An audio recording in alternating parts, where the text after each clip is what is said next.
gitakda untang i-relieve kung ilisan sa pwesto si Acting Davao City Police Office kung DCPO Director Police Colonel Manan Muwarip karong adlaw Enero 23, 2026 adlaw nga Biyernes. Alas 11 kaganinang buntag sa dihang gihimo ang change of command ceremony sulod sa DCPO. Apan sa update kalit matod pang gikan silar ang pag-ilis kang Muwarip. Unsa kay rason atong saron sa live report ni Radyoman Gratchel Igot. TXDC Radyoman Report.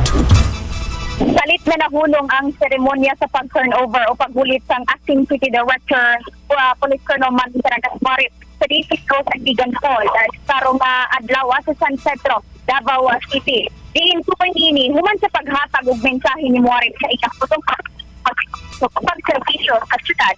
Isundan sa pini sa opisyal na unta na pagpirma kung pagpanumpa ni Police Colonel Peter Madria Apana kalit kining gikan sila pinaagi sa nadawat nga tawag gikan sa PRO 11. Hinuon na ngayo og pangatahuran na bahin sa kalit na nahitabong kabag-uhan apan walay klarong gipagulang impormasyon kung unsa ang hinungdan sa maong kabag-uhan sa pagkansela niini.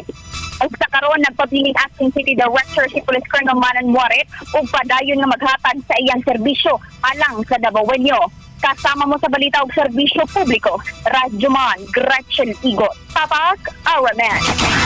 Salamat sa report Radyoman Gratchel. Gani samtang una nang naghatag usab og pamahayag ang Davao City Information Office kun CIO then gisulti ni Acting CIO Harvey James Lantixe nga walay nadawat ang local government unit nga impormasyon or konsultasyon gikan sa kapulisan kalabot sa naisgutan nga lakang. Tatak RMN.